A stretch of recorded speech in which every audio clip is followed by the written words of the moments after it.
ဘိုးချုပ်ပြောတဲ့ဖာနိုင်ငံကိုရောက်တော့မှာနော်ကျွန်တော်ပြောရိုက်တယ်မတယ်ဘိုးချုပ်အောင်ဆန်းပြောတာဖာနိုင်ငံဆိုနော်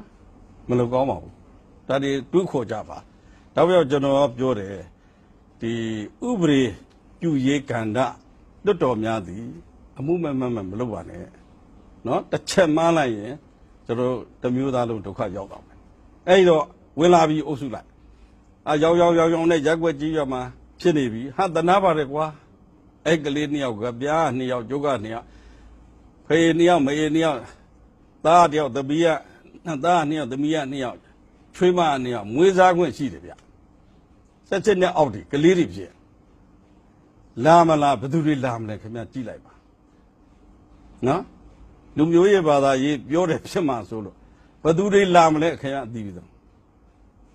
ဝယ်လာပြီနှစ်ယောက်မွေးစား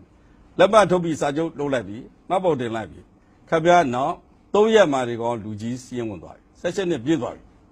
ဆက်ချက်နဲ့ပြည့်တာနဲ့အဖေအမေကနိုင်ငံသားဖြစ်နေတော့အဲ့နိုင်ငံသားလက်မှတ်သူ့ကိုပေးရတော့နိုင်ငံသားကရသွားပြီဘယ်လောက်လွယ်ကျွန်တော်တို့1982ခုနှစ်ဒီနိုင်ငံသားဥပဒေက generation 3ခုမှရအဖိုးဝင်လာပြီမင်း FRC ပဲနော်ပြီးရင်မွေးလေသားမဲလည်းမပေးနိုင်တယ်မွေးပြီးမြည်ကြတော့ညမစကားဘာညာစံစကားတက်ပြီဆိုတဲ့အခါကျတော့ရှောက်လို့တော့ရဒါပေမဲ့သားစမြေစက်ကြီးလိုက်အောင်ပဲပေးတဲ့မပေးတဲ့ပြီးတော့မှအဲ့နိုင်ငံသားတို့ဘာလို့လုပ်ပြီးပြုနိုင်ငံသားလုပ်ပြီးပါဒီကောင်နိုင်ငံသားကတ်ကိုရမှာဗျနှစ်ပေါင်းများစွာเนาะ generation 30လောက်မှရအခုကဲရပိုင်းနေရဘယ်လောက်လွယ်သွားပြီဟုတ်ပြီဒီကောင်နိုင်ငံသားဖြစ်သွားအသက်30အစိတ်ပြန်တွတ်တော်တဲ့ဝင်ရွေးလို့ရပြီအကျုံးဝင်သွားပြီတွတ်တော်အမတ်ဖြစ်အောင်လုပ်လို့ရပြီတွတ်တော်အမတ်ဖြစ်လို့ခင်ဗျာအကြောင်းအမျိုးမျိုးတော်လို့ပြဖြစ်မှာပဲအမျိုးမျိုးเนาะခင်ဗျာဒီကောင်မဲအများဆုံးရရင်သမရတက်လုပ်လို့ရတယ်